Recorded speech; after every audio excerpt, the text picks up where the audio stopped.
Okay, so we're on page 51, everyone, right? We're talking about the Yukon Trail. The Yukon is located in the northwest part of Canada, has an Arctic climate with a rough terrain of mountains and plateaus, which means it's got mountains and it also has some flat areas, okay? In this climate, the treeless ground, or tundra, is permanently frozen and can support only low-growing vegetation. Because of the rough terrain, helicopters and light aircraft are used for transportation to many parts of the Yukon. Some people still use dog sleds as their means of transportation. Huskies and Malamutes have double coats of fur to keep them warm in the severe cold. They can pull a sled all day if they are well fed and cared for. So remember, we talked about sled dogs yesterday, right? So with this, that was just some background information about the Yukon, because that information is going to help you understand. There's a little German Shepherd out the window. Two of them. Nope, sit. All right, so this is going to be some important background information to our story today, okay? So page 51, the Yukon Trail. Mush. Under the lowering Alaskan sky, young Steve Woodford stepped from the train at the snow-covered outpost of Nanana. He looked anxiously around for his Uncle Jim, the famous flying doctor of the Yukon, of whom he had boasted so much at the orphanage. For years he had dreamed of going to the Yukon. Now he was on his way, and he was happy. He was going to have a real home and belong to a real family. He had hoped Uncle Jim and Aunt Bess would like him.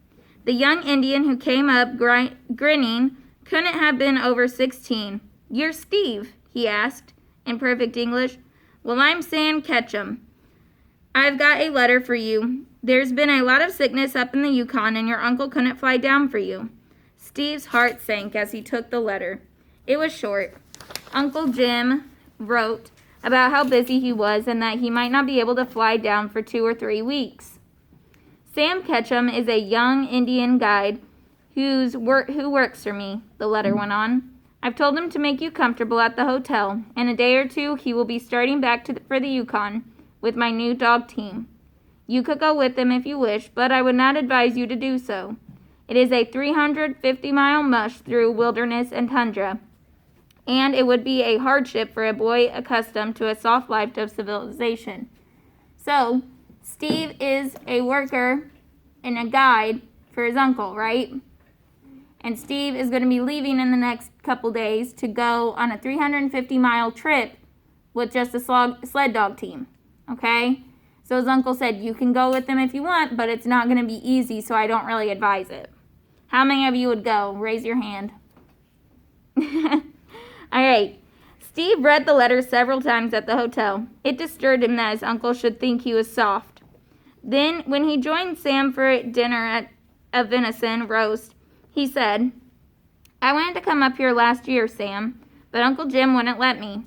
He wrote that I was too young. He said that the Yukon was a man's country and it was no place for a boy. So he made me wait a year, and now he thinks I'm soft. I'm going to show him, Sam. I'm going with you and the dog team."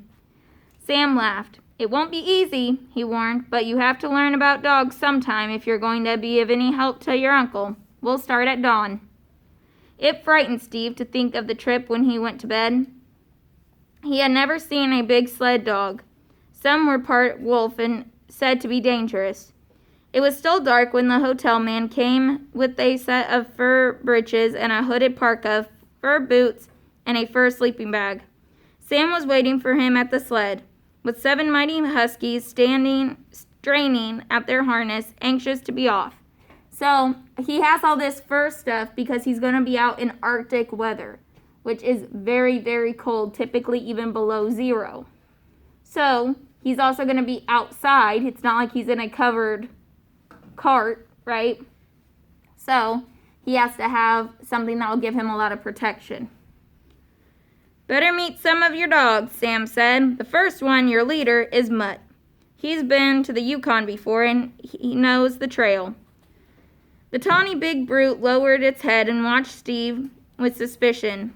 Steve fought down his fears and leaned over to pet the dog, its fangs bared in a snarl. "Not too close," Sam warned. "Mutt doesn't know you yet. And you better stay clear of Cougar. This big Malamute. He's a real troublemaker." "Why is the sled tied to a tree?" Steve asked. "Because otherwise they'd be off like a flash and we couldn't stop them," Sam explained. He pointed to an iron rod suspended from the ground at the rear of the sled. It looked like a narrow rake. "That's your brake. You step on it and the prongs dig into the snow and stop the sled." They packed this and Steve got on top of the sled. "Hold on," Sam warned as he untied the rope from the tree. The dogs were off, 11 big brutes harnessed in pairs, except for Mutt, who took the lead. They raced over the snow in full gallop. The sled bounced and flew, and it took all Steve's strength to hold on. Standing on the runners in back, Sam gave a hearty laugh. "Dogs are always wild to get started. They'll soon slow down." They did. For hours they went skirting great slopes of spruce and Norway pine, and on until it's the still white wilderness. At midday they stopped for a few minutes, rest, and a bite to eat.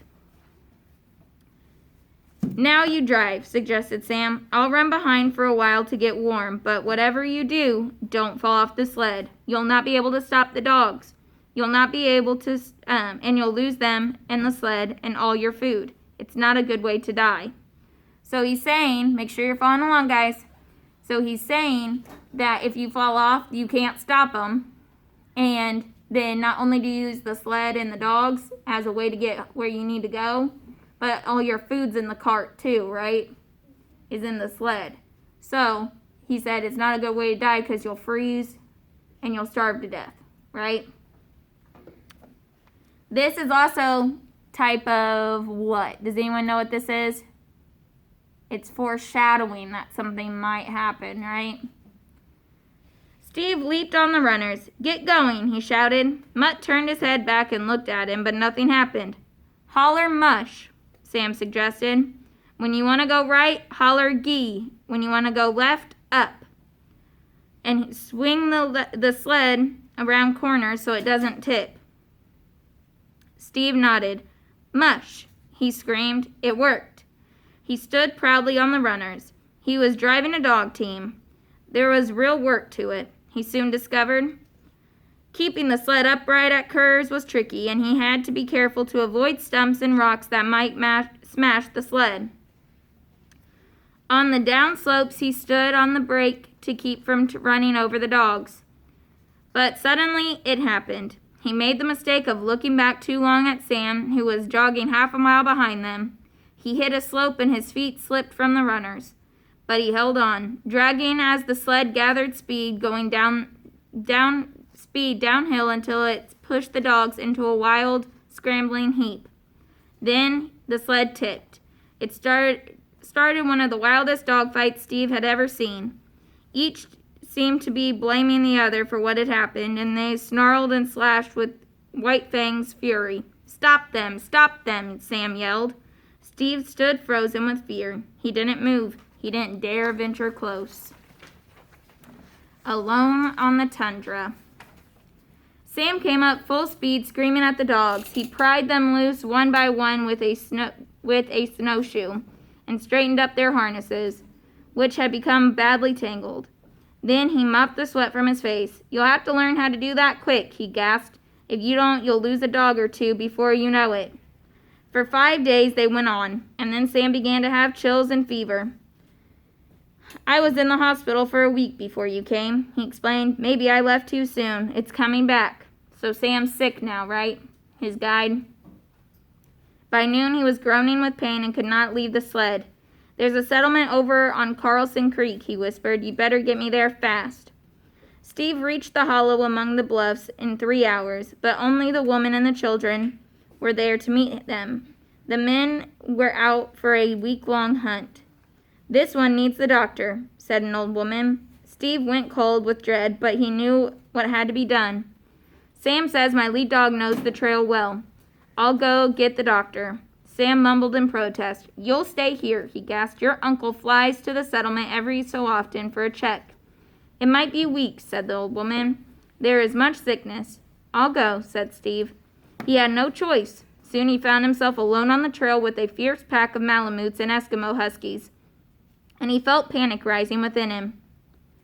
He wondered if he could handle them. He began talking to the dogs, calling them by name, as Sam had told him to do. He stopped for a night under the sheltering cliff near a staggering thicket and birches.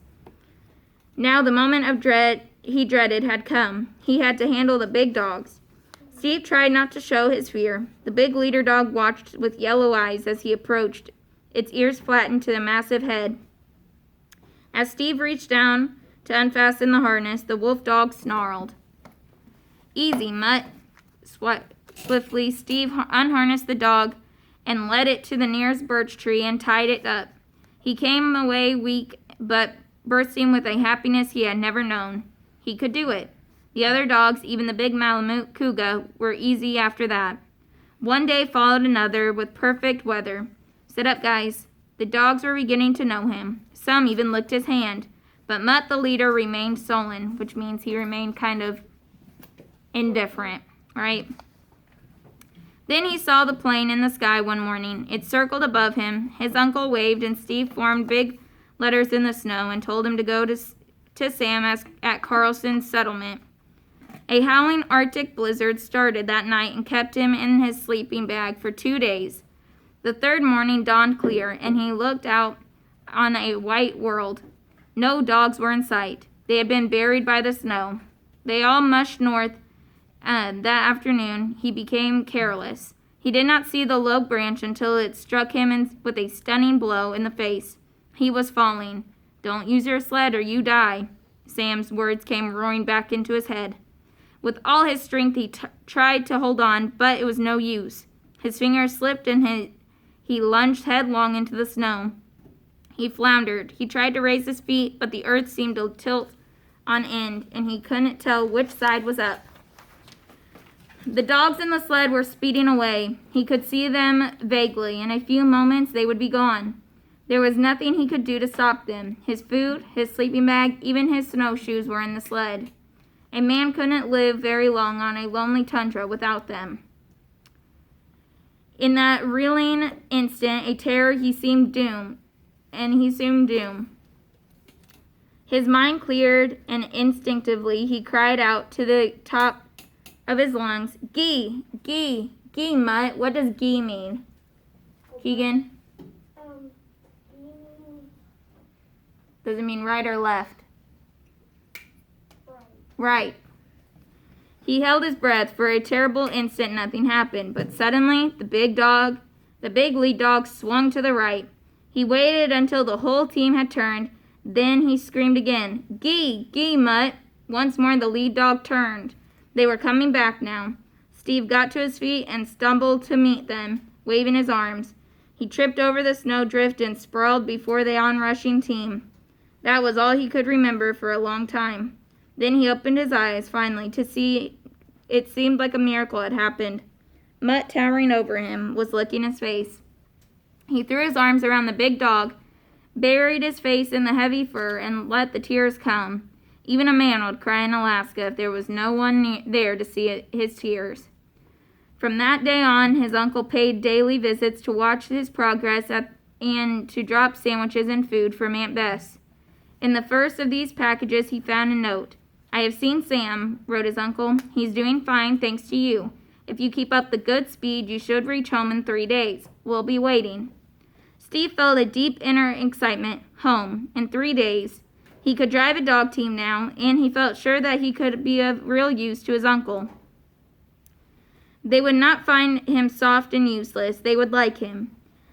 Near sunset 3 days later, as he came down the slope into the small settlement of Unison in the Yukon, his uncle and half the village came out to meet him. They were cheering and waving and smiling. His tall uncle wore a large smile and threw an arm over his shoulder. Good boy, Steve, he said warmly. To the people of the village, he said, raising his voice. "I am mighty proud to introduce you to my nephew, Steve. He mushed all the way from Nanani in 15 days, and that's a record for any of us to shoot at." When they entered the log cabin, which was to be his new home, there were gifts from almost everyone in the village. Snowshoes, parkas, beaded reindeer pants, a beautiful Malamute pup, a carving from a walrus tusk, and bows and arrows. Steve mumbled his thanks to the smiling villagers who stood before him. They were a strange mixture of old sourdoughs, Eskimos, Indians, and boys and girls. One young man spoke up. "The Flying Doctor has cared for us and saved many of us from death. We love him as a father, and we are glad to welcome another of his blood." It was not until later that when Aunt Bess and Uncle Jim and Steve were alone that Uncle Jim spoke. "I want to confess, Steve, that I've been worried about having you here. I wanted you to be happy, but I knew that a soft white boy from civilization would soon be looked upon by these people as with contempt." He smiled and took Steve firmly by the shoulders. "But I see now that I was wrong. I need not have worried. You did what had to be done. You've got the makings of a real Yukon man." Steve turned quickly away and to play with the pup and to hide the mist of happiness that came into his eyes.